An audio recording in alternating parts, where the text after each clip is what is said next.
There is a specific kind of loneliness that feels like static. It's the life of Casey, a man who exists in the margins of his own existence. When we first meet him, the world isn't just indifferent to him, it seems to be actively erasing him. He lives in a space of profound, muted discomfort. You can feel it in the way he makes coffee, the way he sits with his dachshund, the way he listens to French language tapes in his car. He is a man perpetually apologizing for occupying physical space. But then, the world breaks in with a sudden, senseless burst of violence. A group of masked men on motorcycles. It isn't just the physical pain that lingers, it's the realization that his invisibility offered no protection. The silence of his life has been replaced by a loud, vibrating fear. The Art of Self-Defense isn't a sports movie.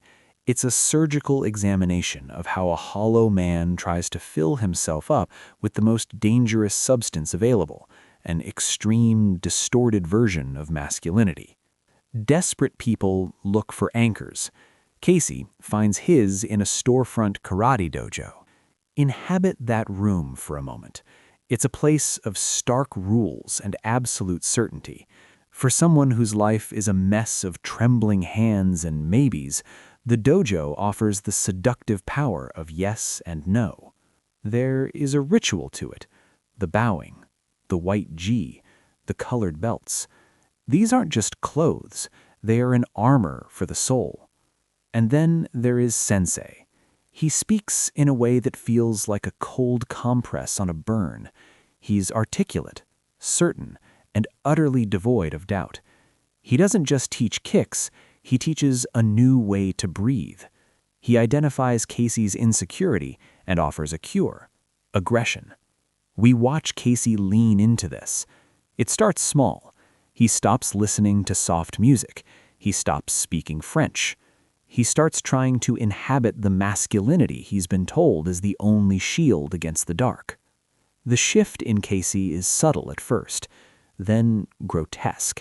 He begins to mistake cruelty for strength, and once that lesson lands, it's very hard to unlearn.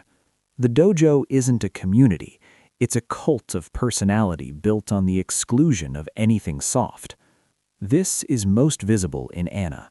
She exposes the contradiction at the heart of the dojo simply by existing within it. Anna is the most capable person in the room, yet she is perpetually held back. Her presence creates a friction that the viewer feels constantly. While Casey is being handed a new identity like a gift, Anna is having hers slowly eroded. The power dynamics here aren't about skill, they're about who's allowed to hold the narrative. Casey's journey into the inner circle reveals a disturbing truth.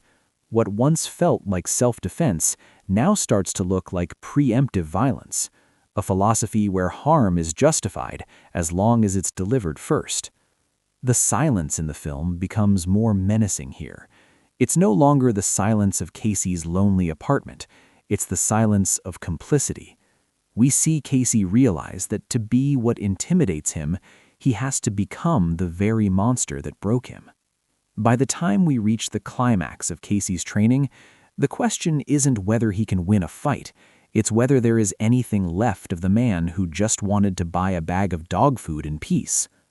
The Art of Self-Defense shows us that when you build your entire identity around the fear of being hurt, you eventually become the thing that hurts others, a loop of violence that offers no real protection, only the illusion of control. The film ends with a strange, hollow peace. Casey takes over the dojo, and Anna finally gets the recognition she earned. But there is no triumphant music. The Art of Self-Defense tells us that fear doesn't just go away, it transforms. Sometimes, the only way to survive a world that wants to crush you is to realize that there never were any rules.